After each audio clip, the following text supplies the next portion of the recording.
In this session, we will be discussing about algorithms, artificial intelligence decision making, which is a key theme in any discussion on use of AI in law. So this is session 8, and let us do a recap of what we discussed before. In the last session, we discussed about AI being the role of legal tech in furthering innovation. We also highlighted the emergence of new options and then challenges like AI-based legal agents, and then how the legal tech situation in India is emerging, and what are the potential opportunities and challenges for the legal sector to deal with AI, particularly the emerging AI agents. In this session, we will revisit some of the topics which we discussed earlier and also look at what we need to have a better understanding about algorithm and then algorithmic decision making. Some of the definitions are worth revisiting because we need to understand them in a much better way, and we will be discussing about algorithms in the subsequent sessions as well. So an algorithm is nothing but a series of instructions for performing calculations or tasks. In context of AI, this helps the computer to learn and perform tasks. And algorithmic decision making is corollary to the way we understand algorithm. Algorithmic decision making or ADM refers to using outputs produced by algorithms to make decisions. And then when we say that algorithms can also make decisions, or we can make decisions based upon the outputs given by algorithms. In the historical context, algorithms have a long history and have been applied differently over time. The innovation in information technology in the last 20th century refined the basic ideas, and in 21st century we are seeing them going further ahead. So let us have a quick look at the history of algorithms. Algorithms have been around since the beginning of time and existed well before a special word has been coined to describe them. Algorithms are simply a set of step instructions to be carried out quite mechanically so as to achieve some desired results. The Babylonians used them for deciding points of law. Latin teachers used them to get the grammar right, and they have been used in all cultures for predicting the future, for deciding medical treatment, or for preparing food. Everybody today uses algorithm of one sort or another, often unconsciously, when following a recipe, using a knitting pattern, or operating household gadgets. In other words, algorithms are not very new, they are very old. But the way they are being used is quite new, novel, and also that's giving some concerns. So this quotation is from Matteo Palsconi from Algorithm to Algorithm. The paper which will be, the link of that will be provided later. So algorithms. Algorithms take a set of inputs such as age, distance, menstrual status, and income, process them through a set of steps or to produce outputs or decisions. This we have discussed about, and they are used in various sectors. That is very obvious. And algorithms can learn from training data. AI algorithms are designed to learn from training data, which can be either labeled or unlabeled. This information is used to enhance algorithms' capabilities and perform tasks. And then continuous learning is a plus point for algorithms, particularly in AI, because they can continuously learn, redefine their process by incorporating new data, new evidence, while some of them will need a programmer's intervention to optimize their performance. And then task execution. The algorithms use the information from training data to carry out their task effectively. So task execution can also be done effectively by AI algorithms. We have seen some of these things earlier, but it's worth repeating. For example, the AI quality data issues. Data used to train AI systems can be inaccurate, incomplete, and biased, which can lead to significant concentration used in critical tasks like analyzing skin damages or prioritizing patient care. Again, data might be infused with bias, stemming up from erratic bias realities such as clinical trials, excluding women and people of color, which we have seen even earlier also. Then comes the question of what happens if there is a consequence of biased data.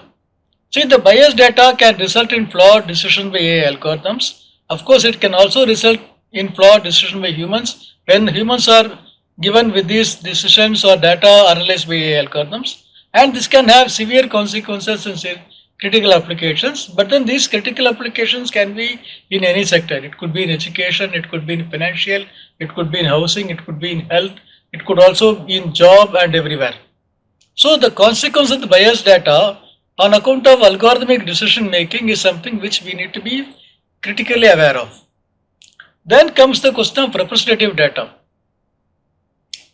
It is important that the algorithms are trained in data that is sufficiently representative so that the biases and equitable outcomes are there. In the sense that biases have to be avoided at any cost, and then equitable outcomes for all should be ensured. So when we talk of representative data, if it is biased, we cannot ensure that equitable outcomes will be possible from that. On the other hand, some of these issues like biases and how to ensure equitable outcome for all can be ensured is a question of not just law and technology but also the way society organizes data. So mutual reinforcement of issues. Problems in AI systems can have many sources including data, algorithms or a combination of both, and then they could be mutually reinforcing in the sense that the problem in data can get acute when algorithms take into account the problems of bias and discrimination data. And then when algorithms, you make decisions based on that, it could become worse. And then algorithms again, when they get trained in the same biased and discriminated data, it becomes mutually reinforcing. So the data problems and then algorithmic problems can act together or can act independently, resulting outcomes that are not good. Data and representation. Data and representation can occur on account of other factors as well. For example, digital divide in many global south countries has resulted in data invisibility among historically marginalized people such as women, caste, tribal communities, religious and linguistic minorities and migrant labor.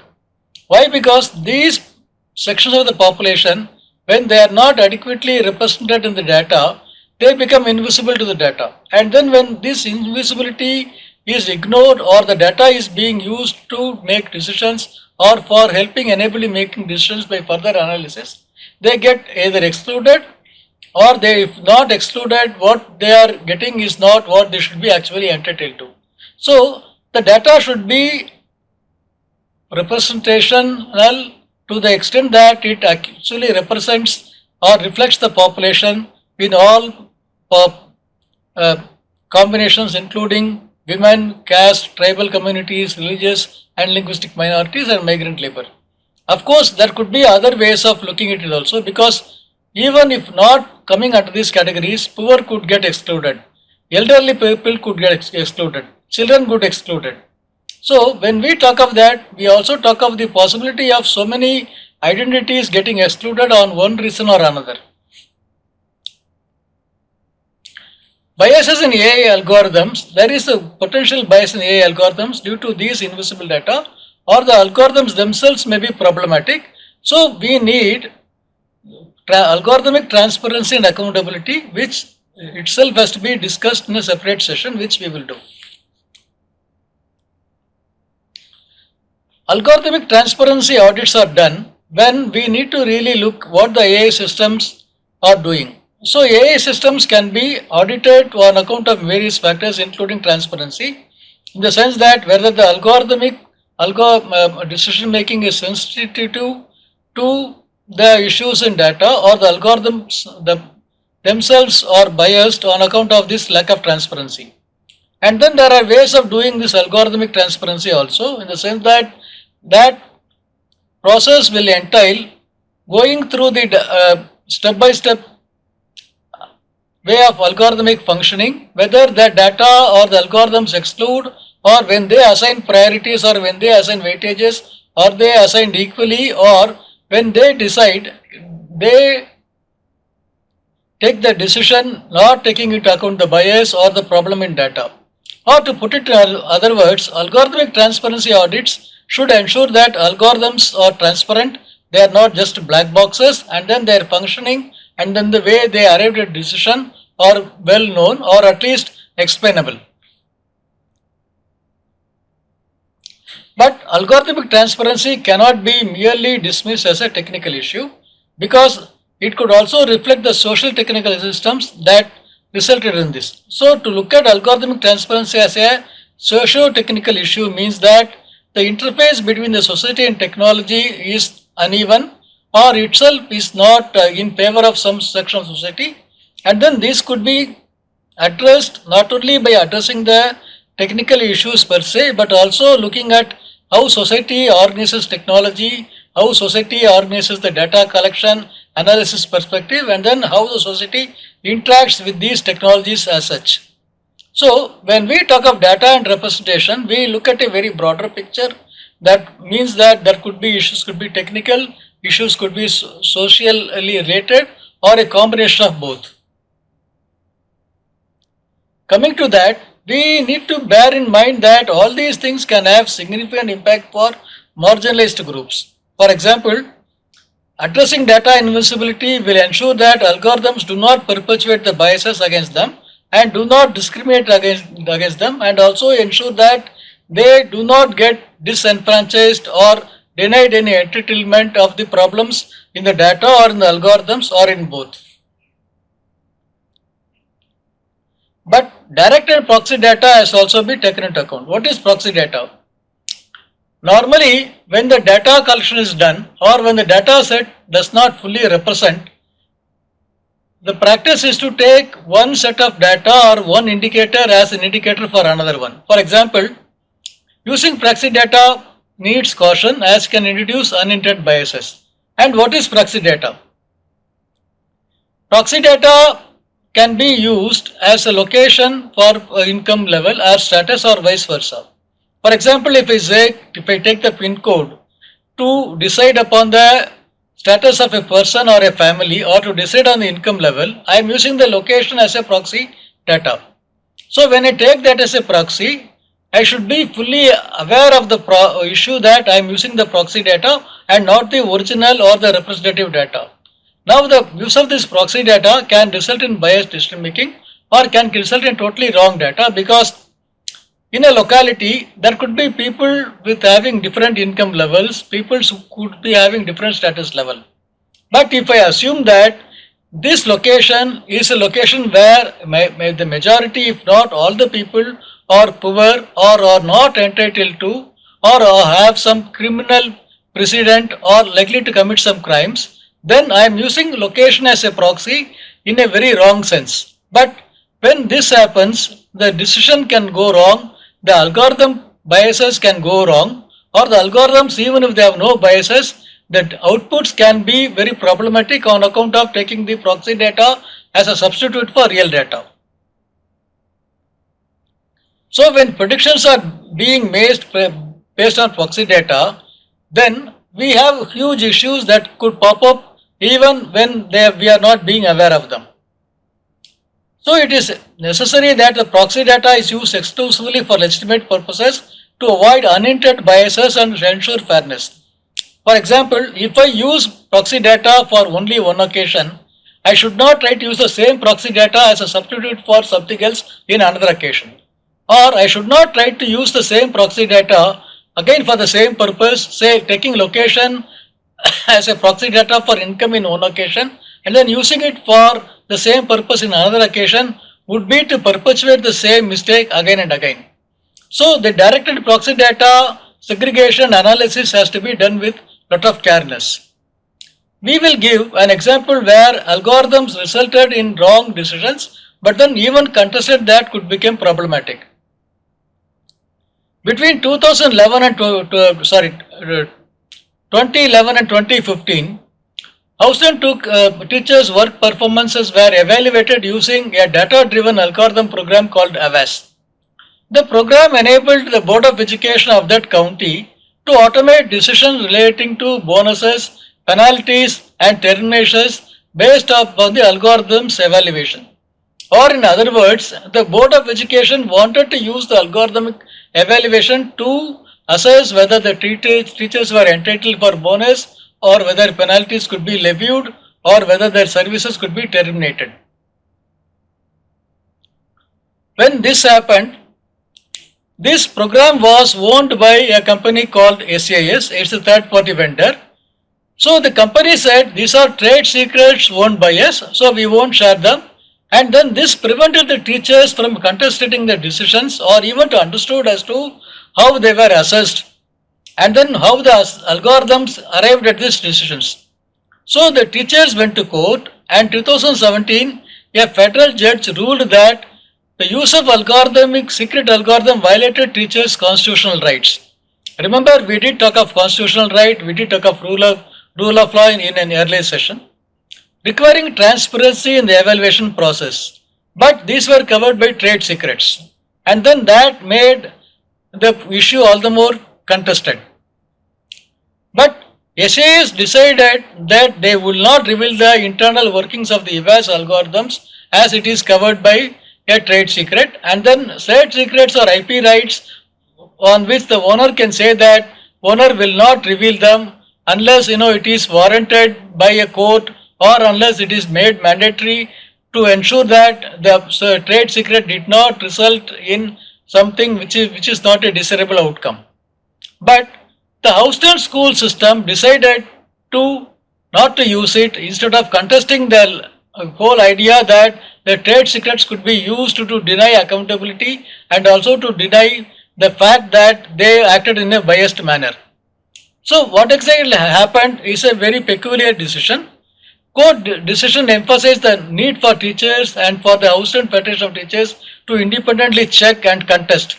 So court said you have the right to check and contest, but the teachers got the opportunity, but then the company declined to provide a transparency or provide the source code which they could understand, and then that was covered by trade secret.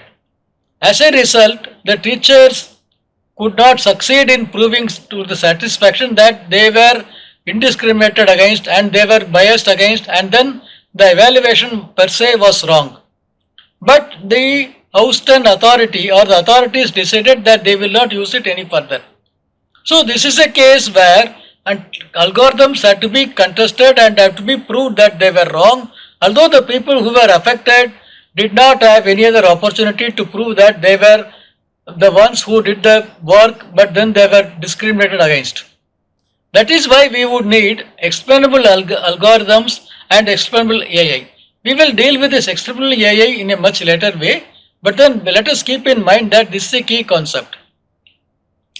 The US National Institute of Standards and Technology issued guidance on AI explainability, which might be part of the impact assessment systems.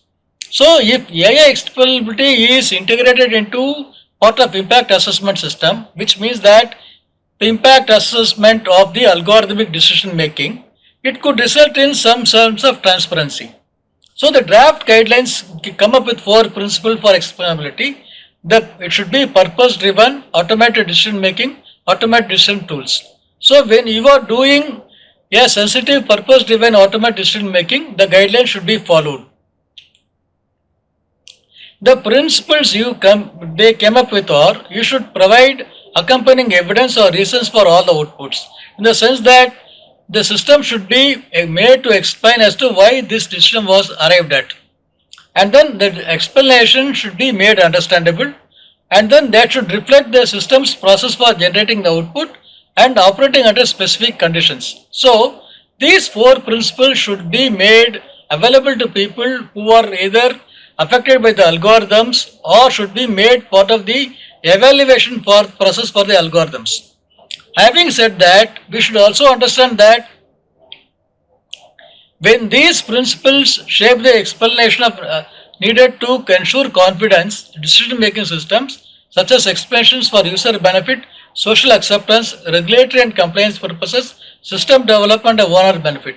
So the benchmark set by the UNNIST is a benchmark that should be applicable where algorithms are used to enable decision making or themselves make decisions, and this assessment should be made part of AI explainable tools.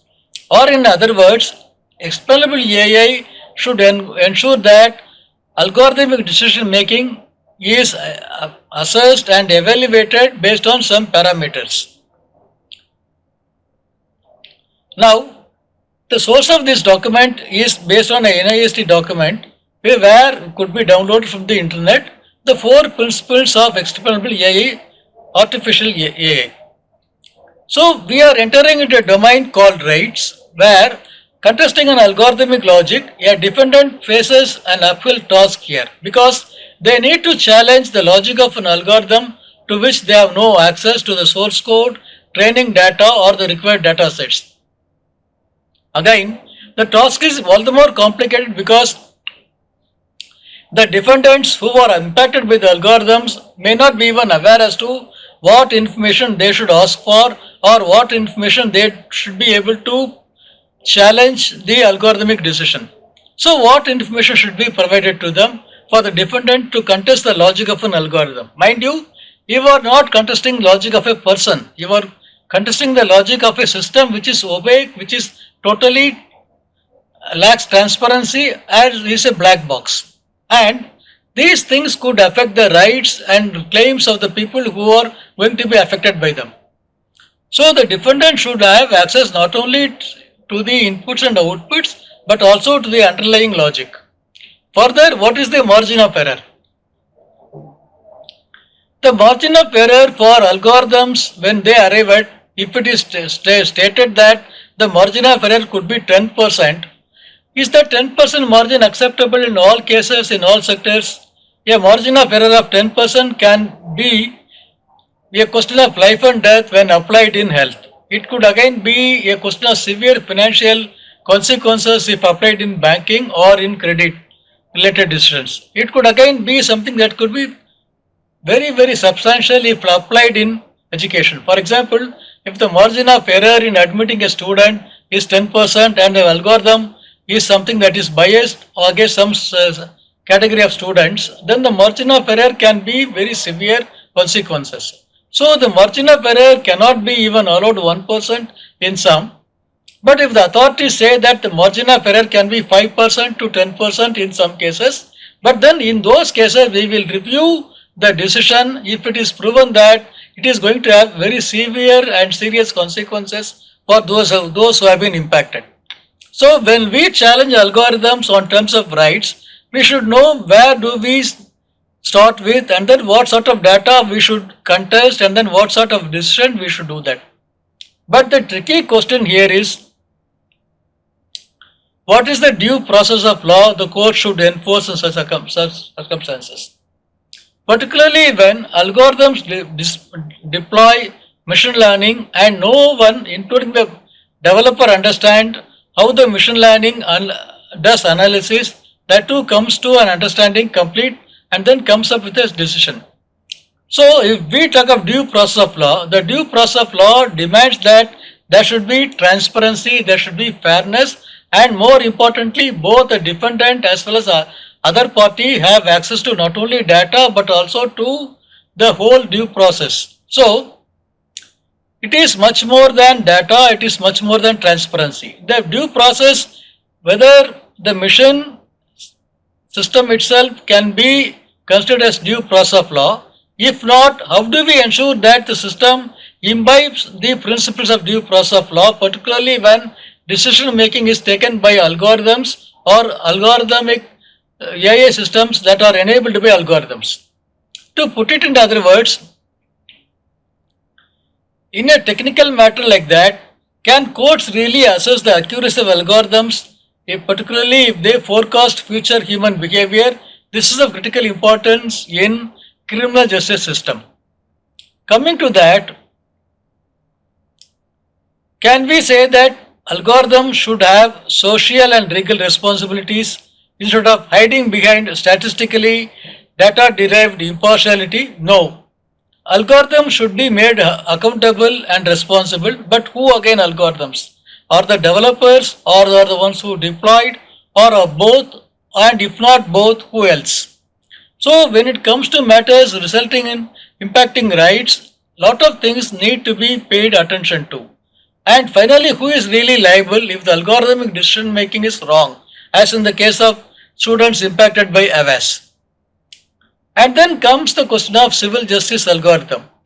In fact, algorithms have been deployed in various areas of civil justice system, including family courts, housing courts, debt, employment, and consumer litigation.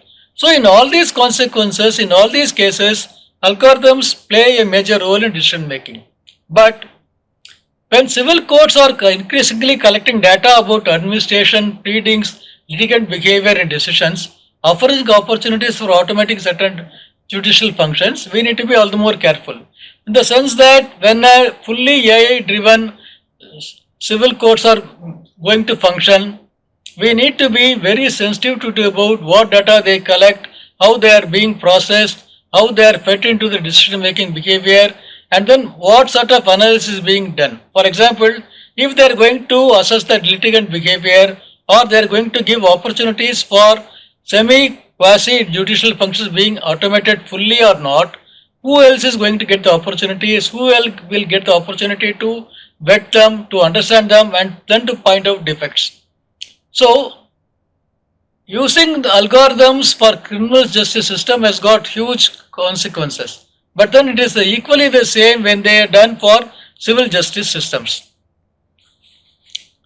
When we use these systems to draft pre-draft judgments, templates for judges so that they can review them and then see whether they will go by them or they will junk them or they will use them in part but not in full. We need to know as to what was the logic that was used by these systems and then what was the algorithms they used.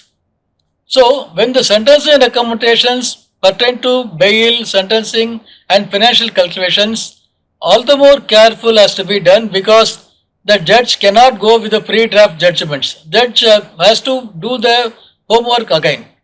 But if the judges begin to rely on algorithmic decision making, thinking that they will be impartial and they can be sure that algorithms have taken into account all the factors and all the parameters and assess them without any bias and discrimination, sometimes this can go wrong, and then who will be responsible for it?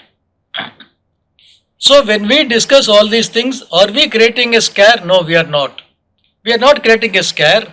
Rather, all we are talking of is that whether it is civil justice or criminal justice, the basic tenets of the due legal process, the basic tenets of due process being made available to the people who seek justice cannot be compromised on account of technical matters, cannot be compromised on account of problems with algorithms, however much they may appear to be impartial and only data driven and not on account of driven by any biases. Coming to the fact, it is possible that AI tools can significantly reduce the research time in preparation of decisions, but that itself cannot be an alibi or an excuse to rely extensively on algorithms. As we discussed about predictive algorithms earlier, we will give an example here. An AI algorithm developed by researchers in University of Catholic of Leuven, University of Sheffield and University of Pennsylvania, they wanted to predict the judicial rulings of European Court of Human Rights. So the algorithm devised by Dr. Nicholas has an accuracy rate of 79.70% in predicting these rulings, in the sense that the rulings were predicted with this much level of accuracy. But AI were not intended to replace judges or lawyers, but to assist in identifying patterns in case outcomes is a good one. It helps to highlight cases where that are most likely to be violations of the European Convention on Human Rights. So, prediction can easily say that violation of the human rights of the European Convention on Human Rights can be predicted accurately when we analyze these patterns. Or in these cases, the predictive analysis can flag that these violations are likely to occur. In other words, predictive analytics could flag certain things which otherwise we might have missed. But when algorithms are used as authority and when they are embedded in decision making, they become authorities by de facto, if not by practice. And then they become part of the AI black boxes.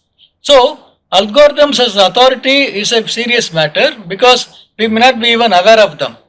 Coming to the second and most important point, we will discuss these subsequent sessions use of algorithms that can impact human rights, rule of law, and adversely affect access to services. So in the next class, we will discuss some of the key concerns and then see as to how they could be addressed. Integrating them into AI systems, raises questions about ethics, accountability and responsibility. So algorithmic decision making and algorithms as authority has got serious consequences for legal system if they are used indiscriminately, carelessly and without regard for the potential negative impact for human rights. So we need to be very careful as to what sort of AI tools are being used and what sort of algorithms are being used. We will elaborate on them some the subsequent discussions. Thank you.